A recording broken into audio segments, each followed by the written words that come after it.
Alright, we're on a boat ride today. I can barely see anything because my dad just was shading on. I cannot even see the whole video.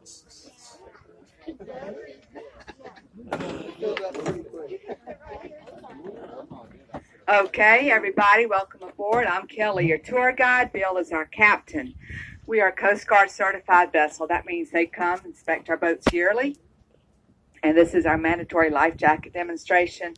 They're the lovely orange personal flotation devices that some people like to wear and some do not. They're found in these bins here and there and underneath here as well. The children ones are there, but I bet one of these would even keep a little kid afloat. There are diagrams in the corner of the boat to show you how to put this on.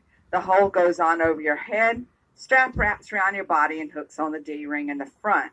If we hit an iceberg during the day, make your way to the closest corner and follow the pretty little pictures. So this pretty little picture is not very pretty anymore. So instead of following that, just step out because we're real close to the shore anyway. As we go up the canal, please, we got a pretty full boat. You want to stay close to your side, but you are allowed to stand up and look around, especially as I point out things as we go up the canal. Just be aware it may be a little uneven decking. And yeah, this boat's the one that's got this thing I always fall over. But just be very careful as we go up the canal. You about ready, sir?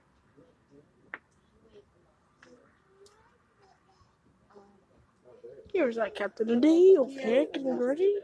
I keep. Away from the dock, get on your knees on the rail if you can. Just no leaning over. It's hard to see when you're shorter than the rail. Yeah, wait until we leave the dock. Right then. Sir? Yes, sir.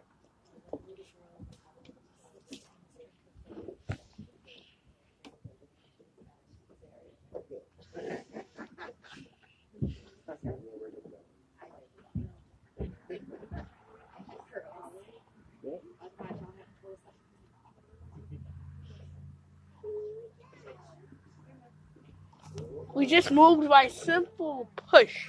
That was easy. I guess I just repel this boat like that. Be quiet. No, there's a dock. There's a floating piece of water filled with. How deep is this water anyway? Okay, can everybody up front hear me? Yep. If you don't hear me as we go up, please make sure you let me know. Sometimes my speaker changes. But welcome aboard the Henry Cumming. Can you hear me okay? We're moving. Henry Cumming was named after the man who brought the canal to the Augusta area. The other boat we have is the William Phillips, and it was named after the engineer who helped lay out the canal originally.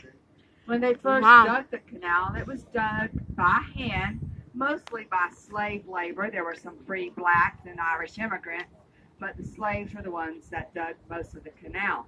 It was only 40 feet wide and 5 feet deep. And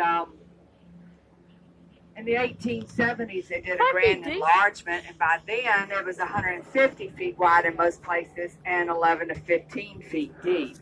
The path on the right is the tow path, and that is where a horse or mule used to walk along, tied to the boats pulling us up the canal.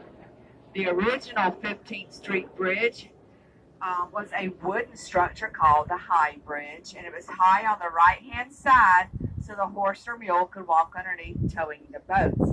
Obviously, this bridge was not built with that in mind, and I'll tell you more about this 20th century structure when we return.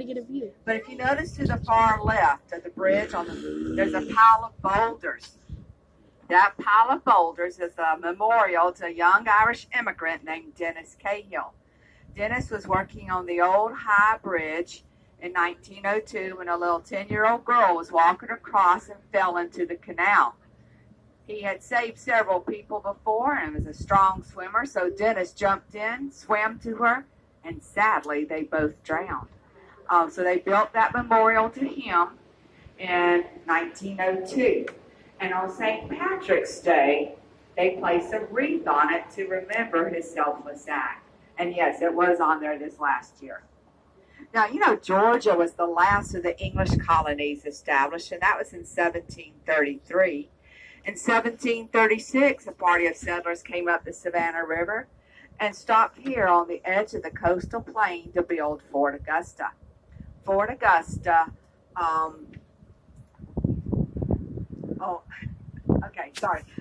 the coastal plain is the large, flat, sandy region that stretches from here to the Atlantic Ocean. It falls gently in elevation on its way. And north and west of here is another region called the Piedmont.